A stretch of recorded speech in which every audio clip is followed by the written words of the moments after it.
Well, thank you very much, everybody. It's great to be in this beautiful Oval Office. It never looked so nice. We're getting great compliments, and you see outside how that's come out. It's been great. We make a lot of improvements to the White House, and we're doing that. One of the things you should be looking at is the Palm Court, because that's been totally redone. So we like to preserve and make better the White House, and that's really what's happened, and we're getting tremendous reviews, and we appreciate it. But we're here for a different reason. It's called Operation Summer Heat, which is an appropriate term in light of what we're doing. And early yesterday morning, I returned from the Middle East, where we celebrated a historic agreement to end years of suffering and conflict. Amazing. Every country came together. I mean, even the enemies came out and totally endorsed it. Everybody, I've never seen anything like it. Nobody's seen anything like it. And just as we are forging peace and stability abroad, we're also restoring peace and safety and stability at home. And you see that in Washington, D.C., maybe better than any place, because we got there, and within 12 days it was very good. And within 30 days, it's been as safe as any city in the country. It's been great. Took out 1,700 people, got them out. These are career criminals in many cases, and people that shouldn't have been allowed in by the Biden administration. Historically, the summer months have been a time when violent crime soar, as you know, but not under President Trump. Today, we're announcing the results of a sweeping law enforcement effort known as Operation Summer Heat. We were in many cities that people didn't know about. We kept it a little quiet, and it had a big impact, and you'll hear that in a second. But over the past few months, FBI offices in all 50 states made crushing violent crime a top enforcement priority. That's what they did, rounding up and arresting thousands of the most violent and dangerous criminals. And these are among the most dangerous and violent people in the world. They were allowed, in many cases, not in all cases, but in many cases, they were allowed in by a very foolish, actually stupid, open border policy. Just anybody could have come in. They emptied out their jails, their prisons, their mental institutions. They emptied them into our country. And the people behind me have done an incredible job, because if we didn't have that administration, it would have been so much easier. They allowed millions of people in this country that shouldn't have been allowed, including over 11,000 murderers, half of whom murdered more than one person. And many of them are gone now, or they're put in prison, because we don't want to have them come back. So we literally put them in our prison, which we don't want to do. But we bring them back to their countries. Working with state and local partners, the FBI arrested over 8,000 violent criminals during the course of this period. In major cities like in New Orleans, Nashville, we saw a 250% increase in arrests. And we really went after the bad ones. These include 725 individuals wanted for violent crimes against children and murderers. These arrests are in addition to the work of our historic federal task forces that Make D.C. Safe Task Force has been unbelievable. I mean, the job they've done, it's incredible. And it's been so nice, because so many people, they're going out to dinner and they're having dinners. They didn't go out for 4 years. And now they're going out 3 times a week. Restaurants are opening. Restaurants are full. And usually that means a lot of good things. But restaurants that were closed are now opening up. And everybody's happy. It's nobody's ever seen anything like it, actually. And everybody feels safe. You can have a child walk right through the middle of Washington, D.C., and nothing's going to happen. We were losing more than one person a week in Washington. They're being killed on an average of over one a week. The Make D.C. Safe Task Force has been incredible. And the Make Memphis Safe Task Force is having very similar results. It's much earlier, but we've been there for a week and a half, but I'm hearing the results are pretty incredible, and you'll hear about that. They're mobilizing more than 20 federal agencies for the largest law enforcement operation targeting violent criminals in American history. As a result of these efforts, violent crime declined nearly 20% nationwide compared to the same period last year, and it was the safest and most peaceful summer in 2 decades. And honestly, we haven't really even gotten going yet. If we didn't have to fight all of these radical left governors, we could have had Chicago taken care of, as an example. They had, in a short period of time, 4,000 murders in Chicago, and we have to listen to this man stand up and say that we're bad people. And the people of Chicago are walking around with MAGA hats. You have women, beautiful black women, walking around with MAGA hats. Please let the president in, and we don't care how he does it. They're not interested in National Guard or Army, Navy, bring them in, Marines, bring in the Marines. They just want the crime to stop. And more so because of the success that we had in D.C. I think if we didn't have that success, nobody would even believe it. So I want to congratulate all of the incredible law enforcement professionals joining us today, especially Attorney General Pam Bondi, who's terrific, Deputy Attorney General Todd Blanche, who is a fantastic legal talent. He really is. He's a great guy, too. And, of course, FBI Director Kash Patel. They have worked so hard on this and other things. Since the start of the administration, the FBI has arrested over 23,000 violent criminals, more than double the number arrested in the final year of the Biden disaster. The FBI has also destroyed or severely disrupted more than 170 organized criminal enterprises and gangs, 1,600 of the most violent gangs, and confiscated over 6,000 illegal firearms. And they've tracked down and arrested 4 fugitives on the most wanted list, 4 of the most wanted. Actually, 2 of them were the most wanted fugitives in the world. There's still much more work to be done, which is why the FBI continues to work alongside the Department of Justice, the Department of Homeland Security, and the Department of War to defend. And Pete Hegseth has been fantastic, by the way, on this too, on other things, but on this too, to defend law and order and combat violent crime, arrest illegal aliens, and make American cities the safest in the world. And when I campaigned, I talked about crime, but I never knew that we were going to get into it like we did. You know, I mean, I used to watch these cities with the murders. Chicago recently had one deal where they had 11 murders in one weekend, and they said, well, yeah, but it was a holiday weekend. They actually told me that was the reason, like it was okay because it was a holiday. It was Labor Day. These people are the worst. They really have to, they better, I tell you what, the people in Chicago and the people in places like that can be fixed. At some point, it gets to where you can't fix it anymore. It's too far gone. And we have some cities like that. But these are great cities that can be fixed. I'm going to be strongly recommending, at the request of government officials, which is always nice, that you start looking at San Francisco. I think we can make San Francisco. There's one of our great cities 10 years ago, 15 years ago, and now it's a mess. And we have great support in San Francisco, so I'd like to recommend that for inclusion, maybe in your next group. You'll get great support.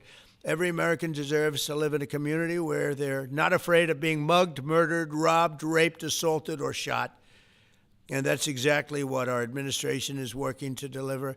I didn't realize I was going to make this such a big factor in the administration. I didn't really campaign. I campaigned on crime, but I never thought we'd go into every city and take a really safe city that we've all been living with for years and make them safe. And now it's like a passion for me, and it's a passion for the people behind me. So I didn't get elected. I did get elected for crime, but I didn't get elected for what we're doing. This is many, many steps above. And I want to thank Stephen Miller, who's right back in the audience right there. I'd love to have him. I love watching him on television. I'd love to have him come up and explain his true feelings. But maybe not his truest feelings. That might be going a little bit too far.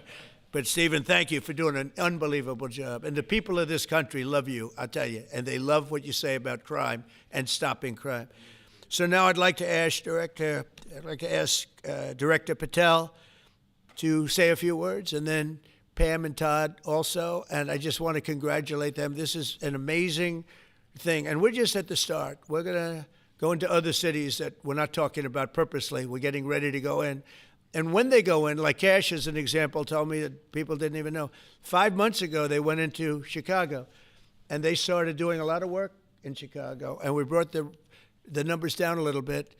And but that really was just preparatory work for what we're going to do with the surge. We're going to have a surge of strong, good people, patriots, and they're going to go in, they straighten it all out. So a lot of these cities we're already working on, but we don't do it with a big flavor. But in a little while, you're going to see some numbers that you're not going to believe. And I think you'll probably start with Memphis, because I'm hearing the numbers are much quicker than we even thought possible. But again, D.C. it speaks for itself. Chicago is going to be okay. We're going to save Chicago. And I told you, and I told them, a very respected man, the head of the Union Pacific, said, "Sir, save Chicago. It can be saved." And the way he said it, it was like, can you believe it? We're trying to save Chicago. But I understood exactly what he wants, and that's what we're going to do. We're going to save all of our cities, and we're going to make them essentially crime-free, like other countries have crime-free. If you go all over the world, you go to the world, you hear Afghanistan and you hear all these different places. Our crime in certain cities is worse than anything they can even imagine. And we're not going to have that any longer. It's going to stop, and it stops right here. Kash, please. Thank you, Mr. President. What I'd like to do is just highlight some of the outstanding work that the men and women of the FBI have been doing. And thanks to your brave leadership and the mandate you were given by the American people, not only defend the homeland, but crush violent crime, you tasked us with our great partners at the Department of Justice and the Attorney General and the Deputy Attorney General to start making arrests and bring prosecutions and safeguard our cities. And you said it, this is just the beginning. In just 7 months, I hope the media takes a look at every one of these charts, because these are the best numbers for fighting crime in U.S. history, and it's only 7 months in. And to do that, our vehicle to do it of choice was Operation Summer Heat, which the FBI architected to go after violent criminals. And in just a 3-month span, you had 8,700 arrests of violent criminals. You had 2,200 firearms seized off the streets permanently to safeguard our communities. You had 421 kilograms of fentanyl seized. Just to put that in perspective, that's enough to kill 55 million Americans alone. You had 45,000 kilograms of cocaine seized, and thanks to our Department of Justice partners, you had 2,100 indictments in 3 months, from June to September alone. Mr. President, that in and of itself would be historic for a 4-year presidency. You did that in 7 months because you let good cops be cops, and you partnered us with the right people at the Department of Justice to put the handcuffs on and bring them to court and put them in prison. And if that weren't enough, when you look at the year, for the entire 7-month period that we're talking about here, if you look at the past 4 years of the Biden administration, 16,000, 17,000, 15,000, 15,000. That's the number of arrests year over year of violent felons in this country for the Biden administration. Mr. President, in 7 months, you have 28,600 arrests of violent felons in just 7 months alone, because of your leadership and the dedication of the men and women at the FBI who want to go out there and do the job they were prevented from doing, because that department used to be weaponized and politicized. And this is what happens when you take out the fangs of weaponization. This number is historic by every metric. 28,000 people have been arrested, violent felons alone. And then when you go over there and look at some of these charts, if you don't mind, I'll just hop over here. Look at the metrics for not just violent crime, but the homeland. Mr. President, during your administration, the FBI has found and located 5,400 children.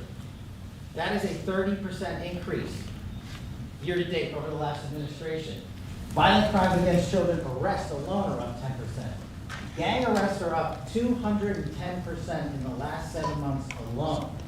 And transnational organized crime, which Stephen Miller has been a great partner in, is up over 12% alone. These numbers are historic just as a snapshot. But just so people don't think we're focusing on violent crime alone, the national security mission, Mr. President, under your leadership has never been stronger. We have gone after espionage activities against our main counterparts in China, Russia, and Iran. In China alone, we've had over a 50% increase in espionage arrests alone in prosecution. In Iran, we have had a 50% increase, again, in espionage cases. And in Russia, we've had a 33% increase in espionage cases alone. When it comes to counterterrorism, year to date, we have 125 arrests this year versus 100 last year, year to date alone. And when it comes to the cyber criminal activities, which are some of the largest enterprises plaguing everyday Americans, we at the FBI have put out a mission to go after cyber criminals like never before. Last year, they had in total 191. This year, you already have 252 arrests.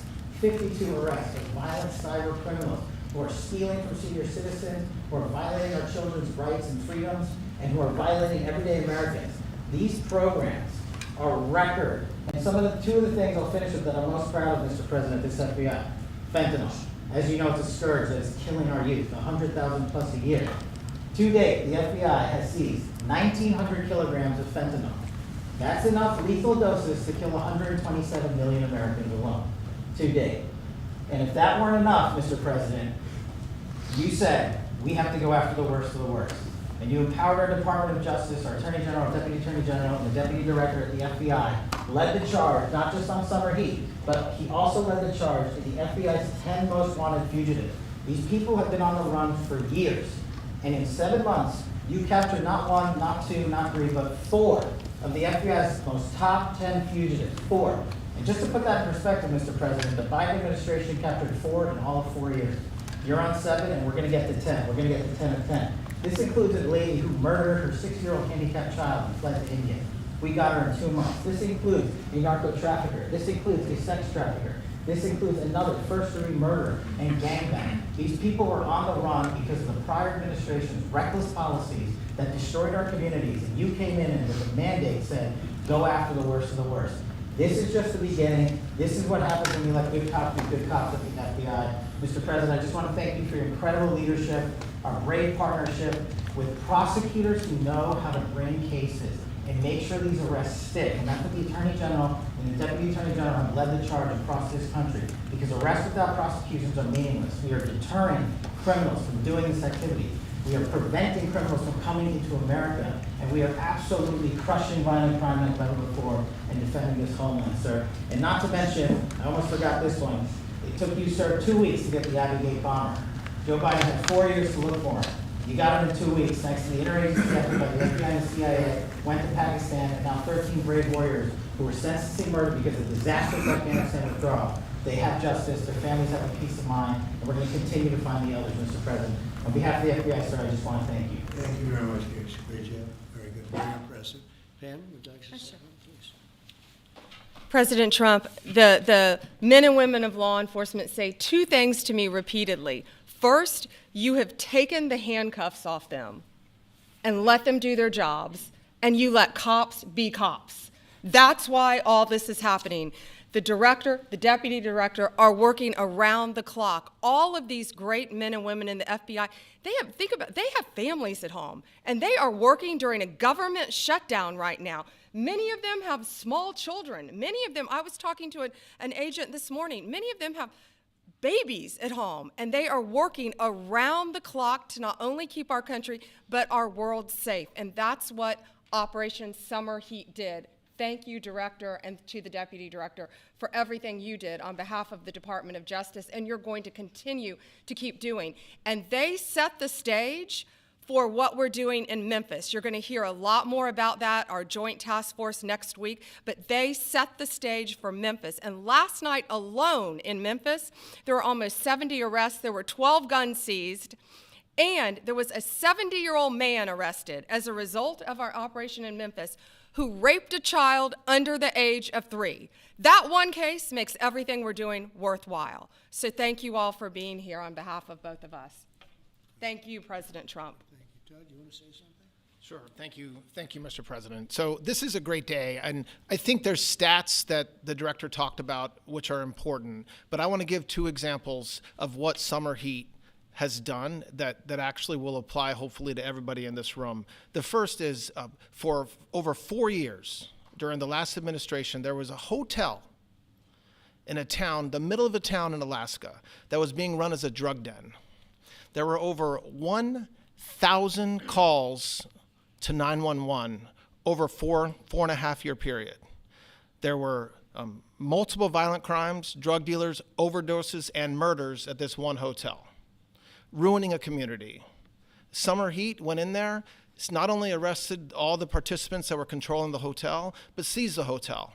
And so that's one example of what summer heat means to everyday Americans that just want to live in peace. The second example is a large narcotics trafficking group that was selling fentanyl in the state of Washington. They were shipping fentanyl and using commercial aircraft, putting fentanyl pills and powder in suitcases, flying them from the southwest border, mostly Arizona, all the way to Washington. It had been going on for an extremely long time, and the entire organization was arrested. And I say those 2 examples because it's easy to look at the board and see 1,000 arrests, how much different is our communities now compared to the past 4 years? But there's actual life examples. Every one of these arrests means that our streets are safer, and that's because of the work of this administration, of President Trump and Director Patel. So I will tell you, Attorney General Bondi and I are together every day with Director Patel, figuring out ways that we can continue to do this work, and it's not going to stop. Like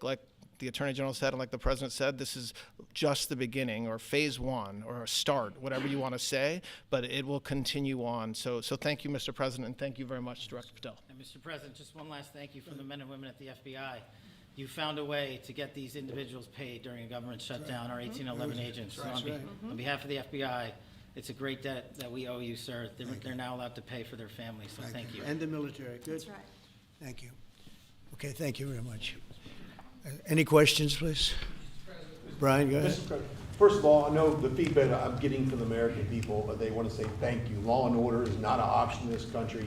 It's a mandate. So I know the American people thank you for that. In terms of the guns that have been taken off the street, do you have a number of how many guns were taken away from someone that had a prior felony or a previous crime that perhaps we can prosecute that? Because I know that wasn't the case under Joe Biden. We don't take guns off the streets of people that are allowed to have guns. So every gun that we're taking off the street is because it belongs to somebody who is not allowed to have it. Could be a felon, could be somebody who hears illegally. There's all sorts of conditions. But if there's a gun taken off the streets by the FBI, it's because the person who has it is not allowed to. It's not somebody who's lawfully allowed to have it. So every single one of those guns were taken off of people that aren't allowed to have them. And not including the FBI, all of the other agencies. ATF alone, since January 20th, has removed over 25,000 illegal guns off our streets, just since President Trump's been in office. And Mr. President, if I could follow up on that, could there be any further conversation to have national concealed carry apply to actual DC? Like if you had a driver's license in Texas and you had a permit, of course you could drive. Well, as you know, they've been talking about that for a long time. It's an interesting question. A lot of people feel strongly both ways, but we are talking about that, Brian. Thank you. Mr. President, on Venezuelan boats, I want to ask you, why not have the Coast Guard stop them, which it is empowered by law to do?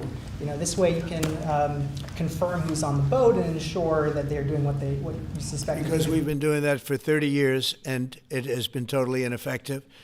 They have faster boats. Some of these boats are seriously, they're world-class speedboats, but they're not faster than missiles. But we've been trying to do that for years, and so much of the drugs, 25-30%, would come in through the seas. Right now we have, I would say, none coming in through the seas. In fact, I don't know about the fishing industry. If you want to go fishing, a lot of people aren't deciding to even go fishing. We've almost totally stopped it by sea. Now we'll stop it by land. What's the next But step? it never worked. It never worked when you did it in a very politically correct manner. What's the next step in this war on cartels, and are you considering options, are you considering strikes on land? Well, I don't want to tell you exactly, but we are certainly looking at land now because we've got the sea very well under control. We've had a couple of days where there isn't a boat to be found. And that, I view that as a good thing, not a bad thing. But we had tremendous amounts coming in by boats, by very expensive boats. You know, they have a lot of money, very fast, very expensive boats that were pretty big. And the way you look at it is every boat that we knock out, we save 25,000 American lives. So every time you see a boat and you feel badly, you say, wow, that's rough. It is rough, but if you lose 3 people and save 25,000 people, these are people that are killing our population. Every boat is saving 25,000 lives, and you can see it. The boats get hit, and you see that fentanyl all over the ocean. It's like floating in bags. It's all over the place, and it's a tremendous. We're saving tremendous amounts of lives. Yeah, Mr. please. President, on that issue. I know you've talked about, I have a question for you, and then I also have a question for Director Patel.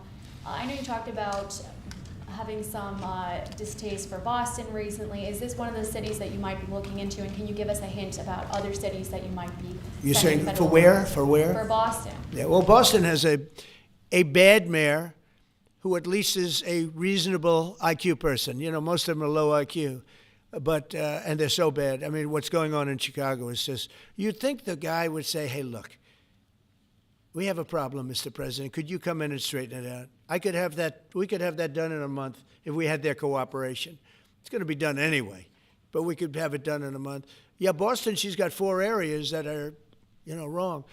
And, somebody said, would we think about taking the World Cup away from Boston if they don't straighten it out? And the answer is yes. We have the right to do that with FIFA.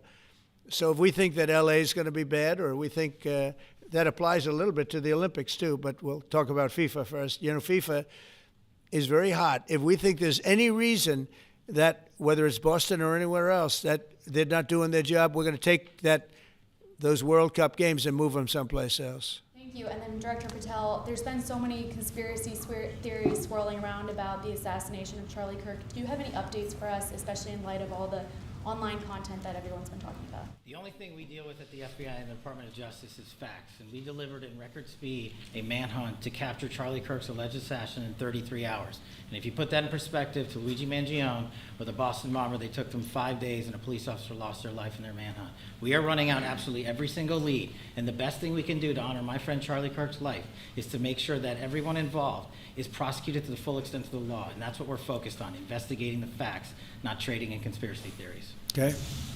Mr. President, thank you so much. Thank you. In light of China's export curbs on rare earths, do you view India as a reliable partner going forward? And are you planning to meet Prime Minister Modi in Malaysia? Are you open to talks in terms of Yeah, trade? sure. He's a friend of mine. We have a great relationship. He just said that 2 days ago, as you know.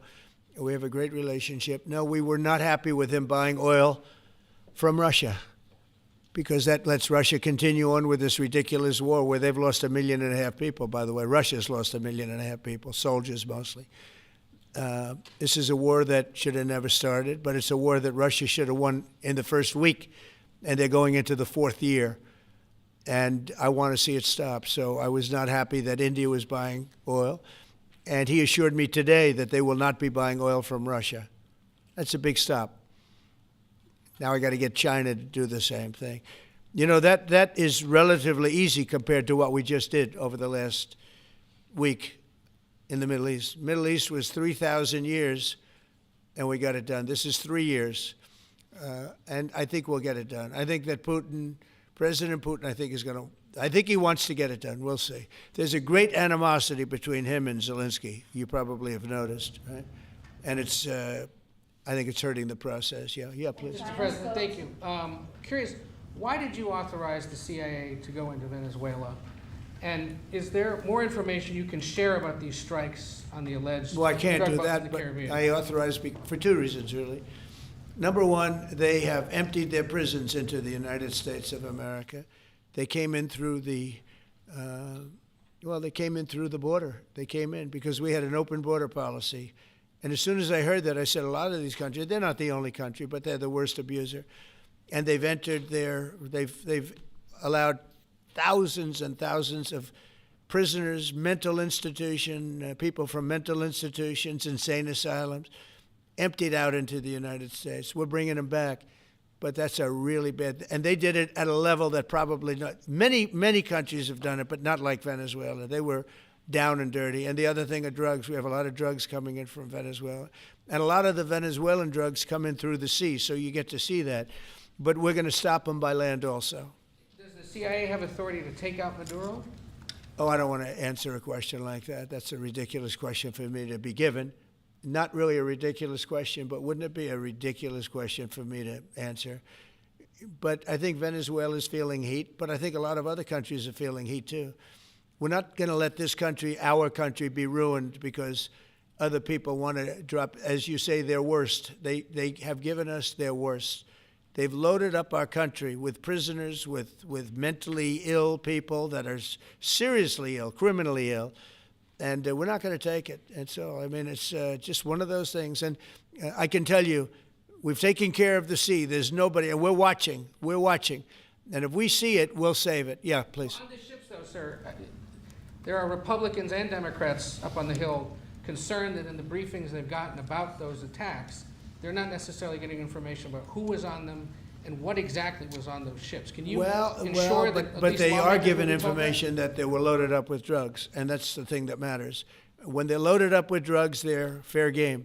And every one of those ships they're not ships, they're boats, they're speedboats. They're extremely fast, record-setting type speedboats that cost a lot of money, and they have a lot of money because they're drug sellers. But they know one thing, and they all have the same thing in common. There's drug dust. They call it drug dust. They call it fentanyl dust all over the boat after those bombs go off. And you can take along. Attack them though that they're a drug We know before. We know when they go out. We know we have much information about each boat that goes out. Deep, strong information. Yeah, please. Sir, you're going to have Vladimir Zelensky here this week. What is your message at this stage of the war for him? And shy of tomahawks. To who is that? For Zelensky. Yeah. And shy of tomahawks for Ukraine. Are you considering other options, and will you speak with Vladimir Putin about No, that? we're looking at other options. We are. President Zelensky's coming in. I'm not a fan of the war. I'm not a fan of the way it started. It should have never happened. It wouldn't have started if I were president. The election was rigged. And because of that, we lost a lot of lives have been lost because of that war. Not American lives, but if I can save a lot of lives, that's why I'm in it. I want to save lives. I've had 8 wars. The Prime Minister of Pakistan got up the other day, said so beautifully, says, you saved millions of lives. He told that to a group of people right in this office. He said the president saved millions of lives. And I think what he's referring to is the fact that that would have been with India, a nuclear war. That was getting very close. 7 planes, they don't talk about it, but 7 aircraft were shot down. In fact, we have the new ambassador to India right here. They're well represented. You better represent us, not them, okay? But Sergio's going to do a great job. He's going to do a great job. But no, we'll be talking about the war with him, and we'll be talking about, they want to go offensive. I'll make a determination on that, but they would like to go offensive, you know that, and we'll have to make a determination. Can I follow up the question? Given you have the FBI Director and Attorney General here today, Jim Jordan has asked Jack Smith to appear in front of the House Judiciary. You mean deranged, Jack? He's a deranged individual, yeah. He's asked him to Well, they should. I'm surprised it takes so long. We're talking about violent crime. What about the crime against a political opponent? That's what we have to talk about, Jordan would too. like to understand the full extent to which the Biden-Harris Justice Department weaponized federal law enforcement. What do you think the committee will find out, Mr. Smith? I think it was the worst weaponization of a political opponent in the history of the world, let alone this country. And I hope that everybody's, they're involved in it. I'm not. I'm the one that had to suffer through it and ultimately win. But what they did was criminal. Deranged Jack Smith, in my opinion, is a criminal. And I noticed his interviewer was, I think that was Weissman. And I hope they're going to look into Weissman, too. Weissman's a bad guy. And he had somebody in Lisa, who was his puppet, worked in the office really as the top person. And I think that she should be looked at very strongly. There was tremendous criminal activity having to do. If we don't have fair elections in this country, we're not going to have a country. And I've said it from the beginning, fair elections and borders. And we need also fair press, because if you don't have fair press, it's very tough. And we've got the strongest border of anybody. Nobody has a border. We have a border where the numbers just came out again. You saw 0 people came in illegally. Now, we do take people into our country legally, but 0 people. But, you're talking about a different subject. You're talking about political crime. They have committed massive political crime. I hope they're looking at Shifty Schiff. I hope they're looking at all these people. And I'm allowed to find out. I'm allowed to, I'm, in theory, the chief law enforcement officer. But I have a very good, talented group. This is about something else. But I hope they're looking at political crime, because there's never been so much political crime against a political opponent as what I had to go through. They raided my house in Florida. It was an illegal raid. I have a lawsuit that was doing very well. And when I became president, I said, I'm sort of suing myself. I don't know. How do you settle the lawsuit? I'll say, give me X dollars, right? And I don't know what to do with the lawsuit. It's a great lawsuit. And now I won. It sort of looks bad. I'm suing myself, right? So I don't know. But that was a lawsuit that was very strong, very powerful. They raided illegally my house in Florida, Mar-a-Lago. They went through the drawers of my young son. They went through all of the cabinets and drawers of the First Lady. She walked in, she said, wow, what happened? Because she's very meticulous, and this wasn't so meticulous as she looked into the drawers and she saw everything a mess. What they did against a person that just got out of office. And then you look at these corrupt people. You look at Hunter Biden. You look at the signature. As an example, the auto pen. I just signed so many different things. An admiral, a four-star general. I'm signing them left and right, the commissions. And by the way, I want to compliment John Thune and also Mike, our great speaker. But John Thune, all of a sudden I'm getting these things by the hundreds. I was getting one every 2 weeks. It would have been 4 years before you got them in more. You would have had some that didn't even get in, all because of Democrat obstruction. So John Thune did a great job. I must have signed 200 into the administration. We're just about caught up. It's amazing. And so compliments to John. He had to do some things that were very tough to do that he didn't want to do, but he was forced to do it by the Democrats. And as far as the shutdown's concerned, this is a Democrat Schumer shutdown. And he's trying to do it to get relevance back into the party because he's a loser. I've known him all his life. He's always been sort of a loser, but an intelligent one. But I think he's losing IQ points with time. I think that happens. I hope it hasn't happened with me. I know if it did, you guys will let me know about it very quickly.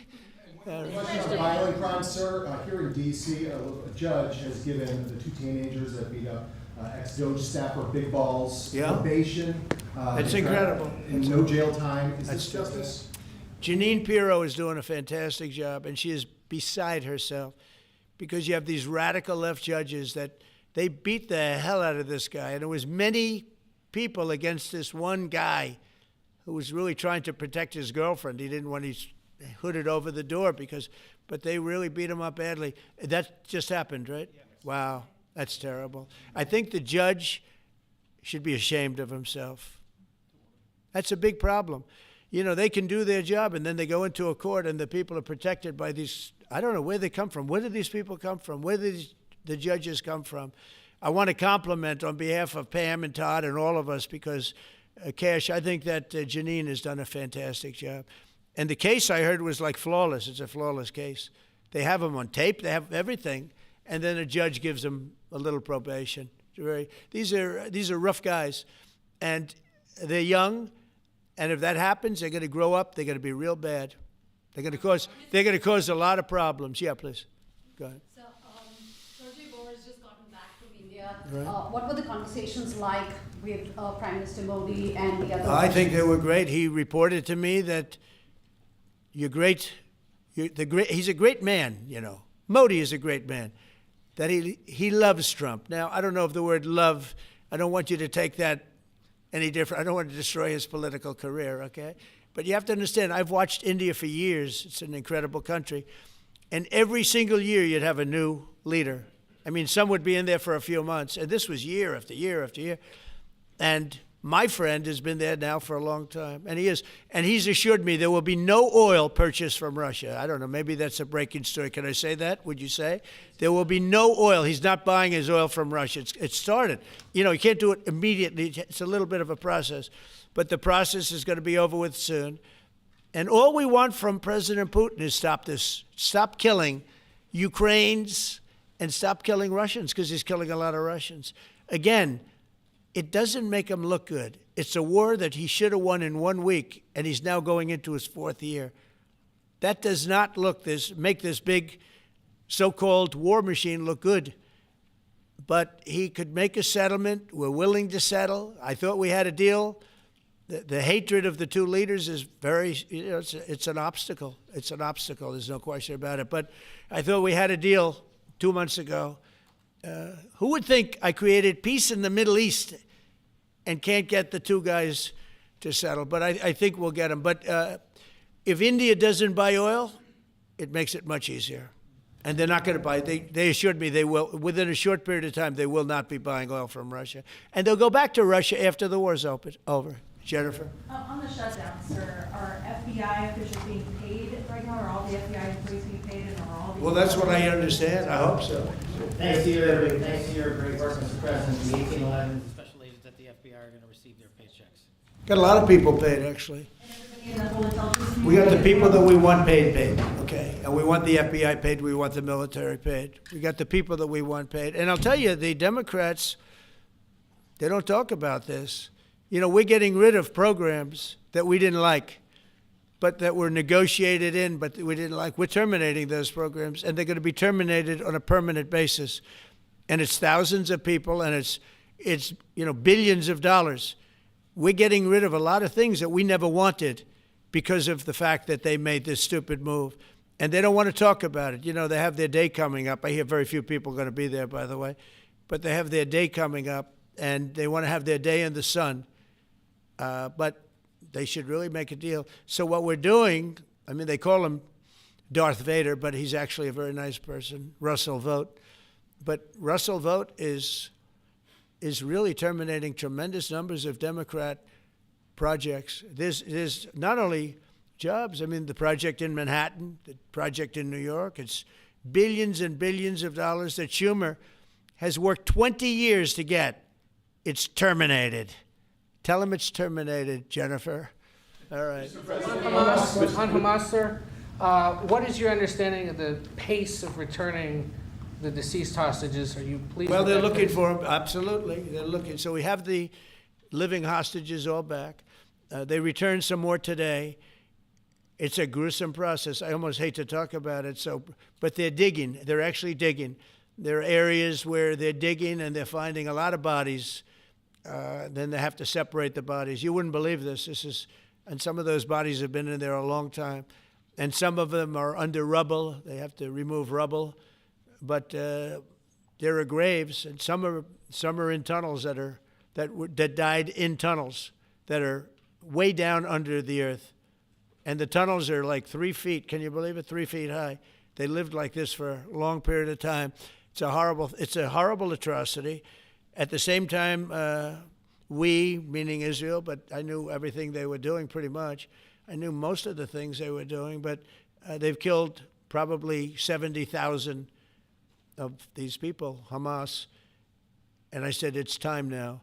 So we'll see what happens. We'll also see what happens. Your next question is going to be the weapons. We want the weapons to be given up, sacrificed, and they've agreed to do it. Now they have to do it. And if they don't do it, we'll do it. We had the head of CENTCOM today suggest that Hamas needs to hurry up and disarm and follow your comprehensive plan. Yeah. That it was the head of CENTCOM saying that. Is that not a signal to Hamas, to the rest of the world, that at some point the U.S. military may more directly engage? We won't need the U.S. military. We won't need it. Why not just you? Because we're very much involved in it. If we weren't involved, there wouldn't be peace. If we didn't destroy the nuclear capability of Iran, that deal would have never happened for two reasons. The Arab nations would not have felt bold enough to do it because you have a very powerful, at that time, Iran. It's not powerful anymore between what Israel and us did, because the attack was, if you look at it, we helped them very much. They will be the first to tell you, including shooting down thousands of drones that were coming into Israel. We shot them down. We were shooting them down like it was target practice, but we shot down thousands of drones and missiles also going into Israel. But between what we did to Iran that way with the, conventional, we will call it, and what see that beautiful plane, that B-2, I noticed it on the desk. I always thought it was beautiful, but I never understood it. Now I understand it. It took in hundreds of thousands of bombs in the form of two, but hundreds of thousands of pounds of bombs. And every single bomb hit perfectly. Then they sent Tomahawks in. They sent 30 Tomahawks on top of it. And that was totally, CNN said, well, maybe it wasn't as bad as Trump said, because I said obliterated. Obliterated is not a strong enough word, actually. And you saw the Atomic Energy Commission came out and said the word obliteration is very, very, think of it. They came in under potential fire. They entered Iran airspace late at night, in the dark, no moon. The moon was low for a reason. What time we picked it. Couldn't see anything. And they hit every target, and they weren't hit. Nobody saw that plane. That plane is stealth. Nobody saw it. The problem with that is it may be stealth today, but tomorrow it won't be. And we just ordered about 20 brand new B-2 bombers. It's unbelievable as a weapon. I know Putin, when I was riding with him in Alaska, we passed a lot of them. And he said, that really did the trick. I said, yeah, it did. It's amazing. The flying wing. But you still foresee no reason for the U.S. military to get involved in Gaza? No, I don't see that. No, I think we're going to handle it very well. We'll be helping Israel. But we have other countries that are now. You know, we signed, many countries signed, and many of those countries relatively are very strong military powers. And Hamas has no support. See, Hamas had the support of Iran, and now Iran says, don't get us involved. The last time they got them involved didn't work out too well. So they used to have the support of Iran. Today, Iran they're trying to survive. You know, when I heard the reports 2 weeks ago, Iran's looking to build a nuclear weapon, I said, don't worry about it. They got a lot of things they want to do before nuclear weapons. I said, the last thing they want to do is a nuclear weapon. It didn't work out. And if they did a nuclear weapon before they got even close, that site would be attacked and it would be wiped out. Yeah. Mr.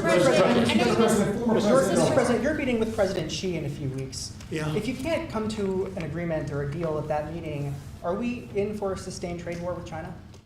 Well, you're in one now. Look, we have 100% tariff. If we didn't have tariffs, we would be exposed as being a nothing. We would have no defense. You know, they've used tariffs on us, but we've never had anybody sitting in that chair that felt the need to do it. And they've allowed us to be $37 trillion in debt, et cetera, et cetera. Tariffs are a very important tool for our defense, for our national security. If we don't have tariffs, we're not going to have national security.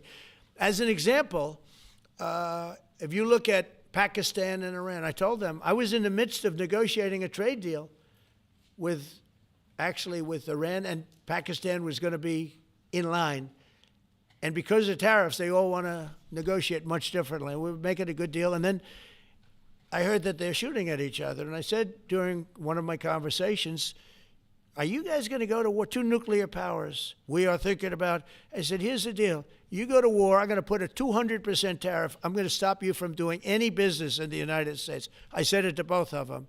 Within 24 hours, the war ended. That would have been a nuclear war. And again, the Prime Minister of Pakistan, who was here 2 weeks ago, said that man saved many millions of lives in front of a whole group of people because he thought it was going to be war. But when it came to war or having to pay massive tariffs, the tariffs overrode. That's why it's so important. Not only the money, we're taking in trillions of dollars, not only the money, the power to keep peace, the power to be used for good is enormous. But a lot of people didn't understand tariffs. It's also made us very rich. We have a big case coming up in the Supreme Court, and I will tell you, that's one of the most important cases in the history of our country. Because if we don't win that case, we will be a weakened, troubled, financial mess for many, many years to come. I don't even know if survivable is a good term. And if we do, we're going to be the most powerful economic country in the world.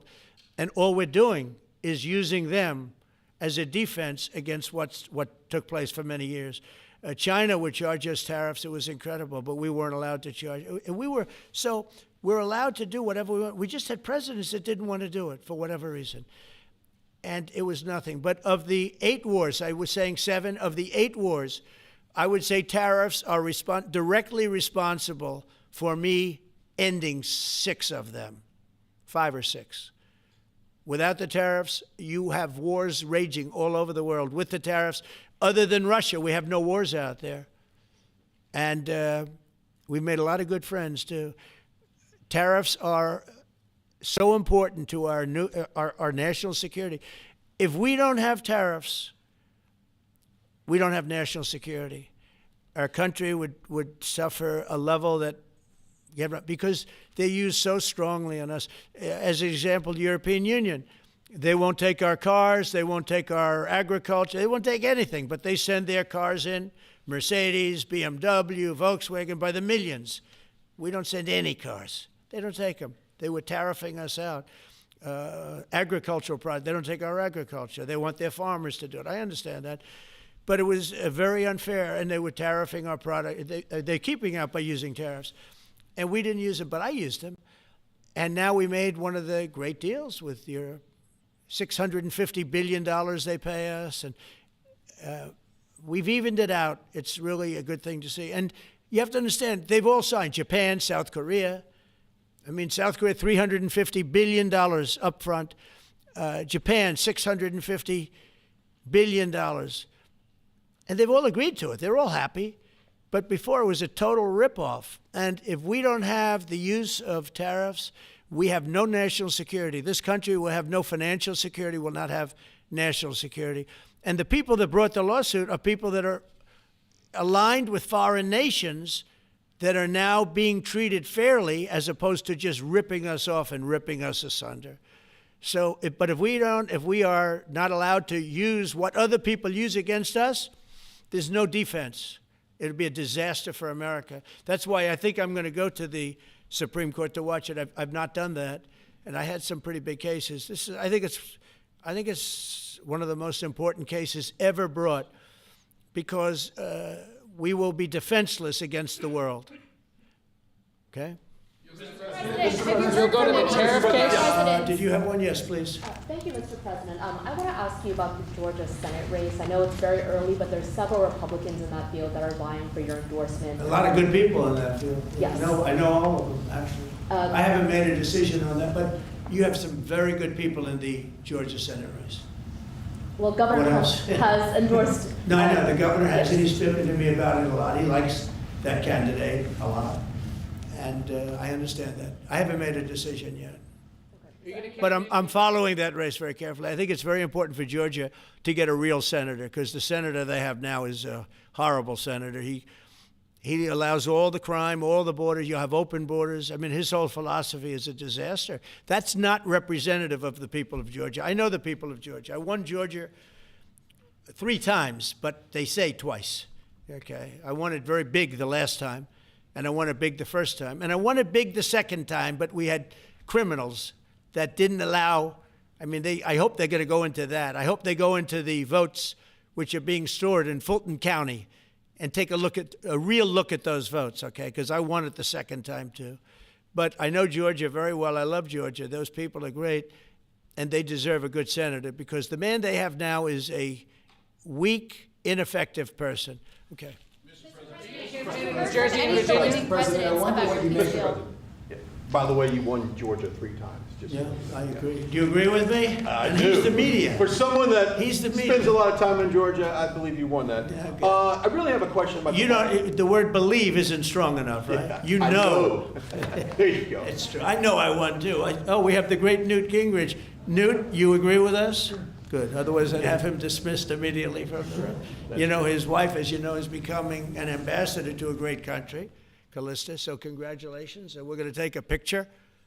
And the only reason I'm doing it, he speaks so well of me. He said, I'll go down as the greatest president in history. And then he blew it. He said, I'm not sure if I put him above Washington or Lincoln. So I'm not that happy about that, dude.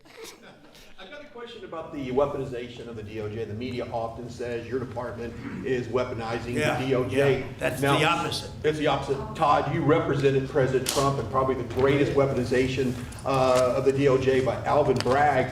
You know firsthand, if you can describe what you saw under the Biden administration and how they weaponized the DOJ. Well, I mean, I think it's hard to describe what happened those last 4 years against President Trump. Alvin Bragg, a local prosecutor, his office staffed by someone in New Jersey. Jack Smith, picked as a special counsel, staffs his entire office with DOJ prosecutors. And then there are countless things that happened. All in writing, most of them on the docket, that require no explanation except a complete abomination of the place that the Attorney General might own now and Director Patel. So when people talk about this department weaponizing, it's embarrassing. Because there's no scenario in which you can look at what we're doing, restoring justice, doing the right thing in every single case, and say that that's weaponization, and yet remain eerily silent about what happened for the past 3 years. I mean, you read these articles and giggle, because it cannot be true that people really think that what they did to him, not once, not twice, I'm still counting 3, 4 times, but we're the ones that are weaponizing. So this man is not weaponizing the Department of Justice. We're not weaponizing the Department of Justice. It's the opposite. I mean, and also, nobody questions what I'm saying because it's true, because we all lived the past 4 years. So listen. They never want to bring up the details. But I watch the fake news, and oh, he's weaponized, and he wants to send them to prison. He wants all this. They indicted me like 5 times. I took a mug shot. Who would have thought it turned out to my favor? Because it was a good shot. But I had to take a mug shot. It's right out there on the door. New York Post, front page of every paper in the world. I had a mug shot. They wanted to send me, nobody says that. They say, he's acting very, very tough. He's acting unfair. Let me tell you, if they've been nice to anybody, it's to those criminals, because they are so good having to do with all of the things we're talking about today with violent crime. But if anything, I think this Justice Department has been so respectful of the law, because the other Justice Department, with Rita or Lisa and all of that scum, real scum, what they did to the political opponent of a guy that has a seriously low IQ. Now, in his case, it was low based on his career, but it got real low, okay? It was descending rapidly. But what they did to go after his political opponent is legendary, worse than any third world country, banana republic. And what we're doing is nothing. Are you kidding? Nothing. They write stories. Why aren't they doing this? And we'll leave. I don't have to leave it up to them, but I choose to at this moment at least.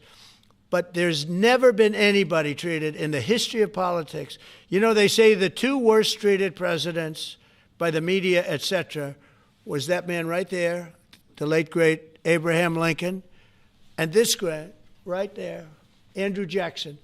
They say Andrew Jackson was treated terribly. They give him number 1 and number 2, but that was before I came along, Newt.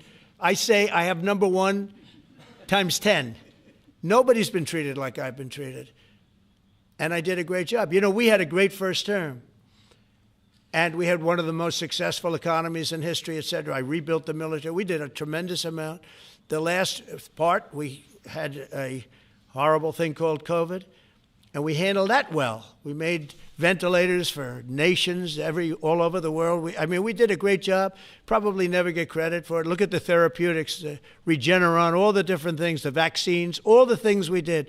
We did a great job, but we had to focus on that. But we had the best economy in the history of our country.